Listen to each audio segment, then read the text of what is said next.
कोई हमें कहता है आपके राम जी कौन थे, हम कहते हैं राम हमारे बाप थे। आप क्वेश्चन कर रहे हैं, आप हनुमान जी के हनुमान चालीसा पे क्वेश्चन कर रहे हैं, आप हमारे मंत्रों की सिद्धि पे क्वेश्चन कर रहे हैं, आप हमारी साधना पे क्वेश्चन कर रहे हैं, तिलक पे क्वेश्चन कर रहे हैं, हमारे कलावा पे क्वेश्चन कर रहे हैं। हम क्या आपसे पूछेंगे नहीं? ये जो मेन साजिश है ना, वो भगवान राम के आदर्शों पर सवाल करने की कोशिश, सनातन धर्म को कमजोर करने की कोशिश है। वो बीच में कौन है आने वाला सनातन धर्म के लिए बोलने वाला? उसे क्या प्रॉब्लम है? तो बैठो, तो आपकी मर्जी। आपको क्या घर से खींच के ला रहे हैं? नहीं। हूँ श्याम मानव, क्या है श्याम मानव? श्याम मानव ना हो गया कि जैसे कोई बहुत बड़ी चीज हो गई। एक 2 कौड़ी का इंसान नागपुर में बैठा हुआ, 2 कौड़ी का इंसान, उसकी औकात नहीं है। मैं उसको चुनौती देता हूँ, तू उन तक तो बाद में पहुंचेगा, उन पे बाद में आक्षेप करना या उंगली उठाना, तू मेरे सामने आना। सनातन धर्म के जितने भी ये जो पावर है, मंत्रों की पावर है, जो सिद्धि है, जो साधना है, इससे इनको मिर्ची लग रही है चादर और फादर को। ये पचा नहीं पा रहे कि किसी भी मंत्रों से इतनी बड़ी सिद्धि किसी को मिल सकती है। बचपन में कोई इतने छोटी उम्र में इंसान इतना सिद्ध पुरुष हो सकता है, ये है। और दूसरा, फंडिंग रुकेगी इससे, क्योंकि लोग अपना घर वापसी करेंगे। यही एक मेन कारण है, क्योंकि जो ट्राइबल एरिया था वो मिशनरीज का गढ़ होता था। हमें हर उस आदमी को सपोर्ट करना पड़ेगा जो भगवान राम के आदर्शों को हमें बताने का काम कर रहे हैं। और अगर बागेश्वर धाम सरकार जो धीरेन्द्र शास्त्री हैं, अगर भगवान राम के आदर्शों को हमें बता रहे हैं, तो देश के हर, चाहे हिंदू है मुसलमान है, अगर वो चाहते हैं कि भारत नंबर 1 बने, तो उनके साथ खड़े होना ही हमारा धर्म है। भक्तों को अगर सुकून मिल रहा है, वो बालाजी के यहाँ पे सुकून मिल रहा है, राम भक्तों में सुकून मिल रहा है, तो उन्हें क्या मिर्ची लग रही है? तो मैम, आप क्या प्रॉब्लम हो रही है? वो भी राम नाम जपे, वो क्यों हिंदू विरोधी बना रहे हैं? वो क्यों कह रहे कि अंधविश्वास है? क्या सीताराम कहना अंधविश्वास है? प्रत्यक्षम किम प्रमाणम, प्रत्यक्ष को प्रमाण की आवश्यकता नहीं है, और प्रमाण गुरुजी ने मीडिया के सामने दे दिया।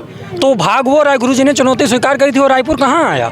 बोले लोग बागों का ब्रेन वॉश करते हैं बाबा जी, धर्म से ब्रेन वॉश के? देखो, ब्रेन वॉश की एक लिमिट होती है, हर चीज़ की एक लिमिट होती है। आप 5,000 लोग, 10,000 लोग खड़े हों, उनसे आप पूछोगे कि फला व्यक्ति बैठा वहाँ से ये कपड़े पहन के, वहाँ से उठ के आ जाए, कैसे आ सकता है? वो ब्रेन वॉश कहाँ से हो गया उसका? किसी अन्य धर्म के ऊपर किसी ने ऐसी उंगली उठाई?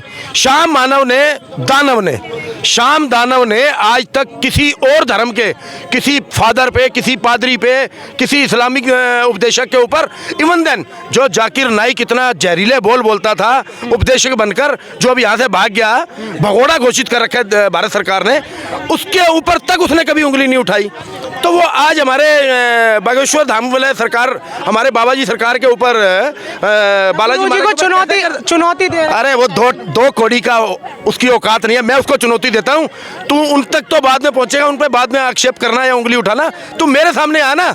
जिसकी कोई क्रेडिबिलिटी नहीं है, वो अपनी क्रेडिबिलिटी को पहले शो करे ना।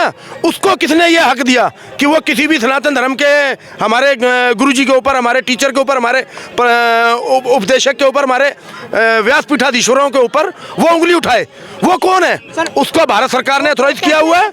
जब से जो ट्राइबल एरिया था, जो कि मिशनरीज का एक गढ़ था, जब से उन्होंने ये 300 परिवार को धर्म वापसी में करवाया है, घर वापसी कराई है, तब से उनका जो मिशनरीज का जो फंडिंग का है ना, उस पर चैलेंज हो गया है। और एक बार बताइए, जो श्याम मानव हैं, उनके पास ऐसा क्या राइट है कि वो क्यों क्वेश्चन कर रहे हैं बागेश्वर बालाजी? कह रहे हैं मैं कोर्ट तक जाऊंगा। जाइए कोर्ट तक। आप खुद उन्हें बदनाम कर रहे हैं बिना किसी टारगेट के। अपने आप को वो 2 दिन में प्रूव कर चुके हैं दरबार में। हम खुश हैं, उनके जो भक्त हैं, हमें कोई खींच के जबरदस्ती नहीं लेके जा रहा है, ये हमारी श्रद्धा है। आप ये बताइए कि अभी यहाँ पर हम यहाँ इकट्ठे हुए हैं, यहाँ पे कौन सा बागेश्वर धाम का कोई प्रतिनिधि है जिसने हमें कॉल किया हो? हम अपने आप आए हैं, हमें अपने धर्म में विश्वास है। कोई हमें कहता है आपके राम जी कौन थे, हम कहते हैं राम हमारे बाप थे।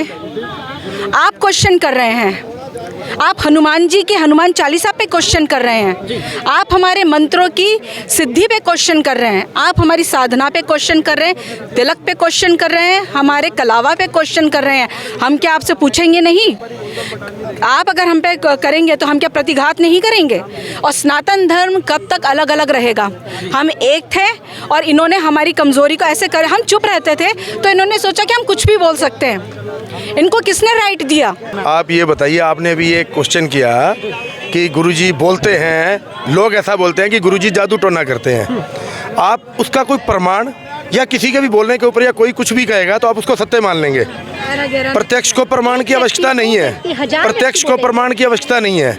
अभी आप मेरे को एक बात बताइए, आपका ये चैनल का क्या नाम है? वर्तमान भारत सर। वर्तमान भारत। आप यूट्यूब के ऊपर आपका चैनल है, ठीक है, उसके ऊपर सब्सक्राइब लिखा हुआ है। अगर मैं उसको सब्सक्राइब करता हूँ तो क्या मैं अंधविश्वासी हो गया? आप जब मुझ पर जादू टोना कर रहे हैं। बाबा जी उपदेशक हैं, अपने धर्म के लिए प्रवचन करते हैं, और अगर धीरेन्द्र कृष्ण शास्त्री जी महाराज सनातन धर्म के लिए अगर आवाज़ उठा रहे हैं, और वो आवाज़ क्या उठा रहे हैं? उन्होंने कौन सा ऐसा बयान या कौन सी ऐसी बात कह दी जिसके ऊपर इतनी कंट्रोवर्सी हो रही है?